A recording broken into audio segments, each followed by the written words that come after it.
Welcome to V10 news. చలో వరంగల్ గోడ పోస్టర్లు ఆవిష్కరణ. మంచిర్యాల జిల్లా బెల్లంపల్లి పట్టణంలో ఈ రోజు బీఆర్ఎస్ పార్టీ కార్యాలయంలో ఈ నెల 27న జరిగే రజతోత్సవాల బహిరంగ సభలో భాగంగా బెల్లంపల్లి పట్టణంలోని బీఆర్ఎస్ పార్టీ క్యాంపు కార్యాలయం నందు చలో వరంగల్ వాల్ పోస్టర్లను ఆవిష్కరించిన మాజీ బీఆర్ఎస్ ఎమ్మెల్యే దుర్గం చిన్నయ్య. అనంతరం ఆయన మాట్లాడుతూ గత బీఆర్ఎస్ ప్రభుత్వంలో పథకాలు, పెన్షన్లు నేరుగా లబ్ధిదారులకు అందాయని, ఈ కాంగ్రెస్ పార్టీ రేవంత్ రెడ్డి పాలనలో ప్రజలను నమ్మించి మోసం చేస్తున్నారని, ప్రతి ఒక్క విషయంలో లబ్ధిదారులను, పెన్షన్దారులను ప్రభుత్వం మోసం చేస్తుందని తెలిపారు. ఈ నెల 27న జరిగే బహిరంగ సభకు బెల్లంపల్లి నియోజకవర్గం నుంచి వరంగల్లో జరిగే బహిరంగ సభకు సుమారుగా 3000 మంది కార్యకర్తలు, నాయకులు పాల్గొంటారని చిన్నయ్య తెలిపారు. ఈ గోడ పోస్టర్ను విడుదల కార్యక్రమంలో బీఆర్ఎస్ నాయకులు, కార్యకర్తలు తదితరులు పాల్గొన్నారు. విజ్ఞప్తి చేస్తూ 27వ తారీఖున కేసీఆర్ గారి మాటను మనమందరము విని రాబోయే కాలంలో ఏ విధంగా మనము పార్టీ పటిష్టం చేయడానికి ముందుకు పోవాలని చెప్పేసి కేసీఆర్ గారు ఇచ్చే సందేశాన్ని వినడానికి ఈ రాష్ట్రంలో జరుగుతున్నటువంటి ఏదైతే రాక్షస పాలన రేవంత్ రెడ్డి నడుపుతున్నాడో ఈ పాలనకు వ్యతిరేకంగా ప్రజలందరూ కూడా సిద్ధం కావాలని వారు ఇచ్చినటువంటి హామీలు ఏదైతే ఉన్నాయో పెన్షన్దారులకు 4000 రూపాయలు ఇస్తామని చెప్పేసి ఆ రోజు మాట ఇవ్వడం జరిగింది. అట్లాగే వికలాంగులకు, అట్లాగే ఎయిడ్స్ పేషెంట్లకు, చేనేత కార్మికులకు, బీడీ కార్మికులకు ఈ విధంగా కేసీఆర్ గారు ఆనాడు ఎంతమందికి అయితే 2000 రూపాయలు పెన్షన్ ఇచ్చిండ్రో వారందరూ కూడా ఇవాళ 4000 రూపాయలు ఇస్తానని, వారందరికీ 4000 రూపాయలు ఇస్తానని చెప్పేసి ఎన్నికల సమయంలో వారు మాట ఇవ్వడం జరిగింది.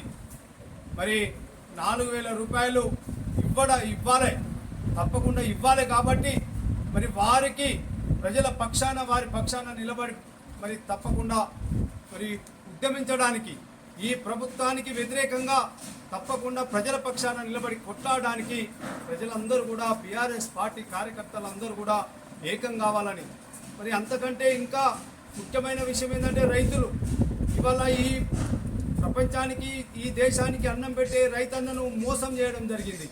ఇవాళ రైతులకు రైతు బంధు పేరు మీద రైతుకు పెట్టుబడి ఆనాడు ఎకరానికి 10,000 రూపాయలు కేసీఆర్ గారు ఇస్తే ఆనాడు రేవంత్ రెడ్డి ఎన్నికల సమయంలో నేను 15,000 రూపాయలు ఇస్తా, 15 రోజులలో ఇందిరమ్మ రాజ్యం వస్తుంది, నేను 15,000 ఎకరానికి 15,000 రూపాయలు ఇస్తా, అట్లాగే 2 లక్షల రూపాయలు రుణమాఫీ చేస్తా అని చెప్పేసి ఆనాడు మాట ఇవ్వడం జరిగింది. రైతు బీమా ఇస్తానని చెప్పి మాట ఇవ్వడం జరిగింది. కానీ అవన్నీ కూడా ఏమీ అమలు కావడం లేదు. ఇవాళ మహిళలకు 18 సంవత్సరాలు నిండినటువంటి, డిగ్రీ చదువుతున్నటువంటి ప్రతి మహిళా చెల్లెళ్లకు ఇవాళ స్కూటీలు ఇస్తానని చెప్పేసి ఆ రోజు మాట ఇవ్వడం జరిగింది. అట్లాగే ప్రతి మహిళకు ఇవాళ 2,500 రూపాయలు ఇస్తా అని చెప్పేసి, కోడలకు 2,500 రూపాయలు ఇస్తా, అత్తకు 2,500 రూపాయలు ఇస్తా, ఇంట్లో ఉన్నటువంటి తాతకు, తల్లికి, తాతమ్మకు ఇద్దరికి కూడా పెన్షన్లు ఇస్తా, 4,000 రూపాయలు ఇస్తా అని చెప్పి గొప్పగా మాటలు చెప్పి ఇవాళ గద్దెనెక్కినటువంటి రేవంత్ రెడ్డి ఇవాళ మాట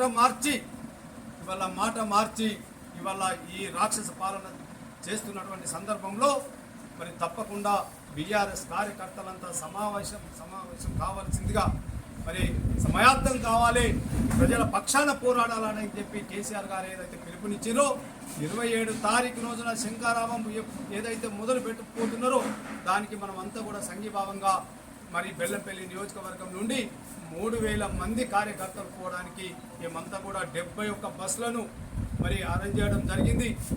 అందరం కూడా మీటింగ్ పెట్టుకొని ఆ విధంగా ముందుకు పోవడానికి ప్రణాళిక సిద్ధం చేస్తున్నాం. ఈరోజు వాటికి సంబంధించినటువంటి పోస్టర్లను కూడా రిలీజ్ చేయడం జరిగింది. బాల్ రైటింగ్ కూడా జరుగుతుంది. ప్రజలందరూ కూడా సిద్ధంగా ఉన్నారు. స్వచ్ఛందంగా వారు స్వచ్ఛందంగా రావడానికి వారందరూ కూడా సమాయత్తం అవుతున్నారని చెప్పేసి సందర్భంగా నేను మనవి చేస్తూ జై తెలంగాణ.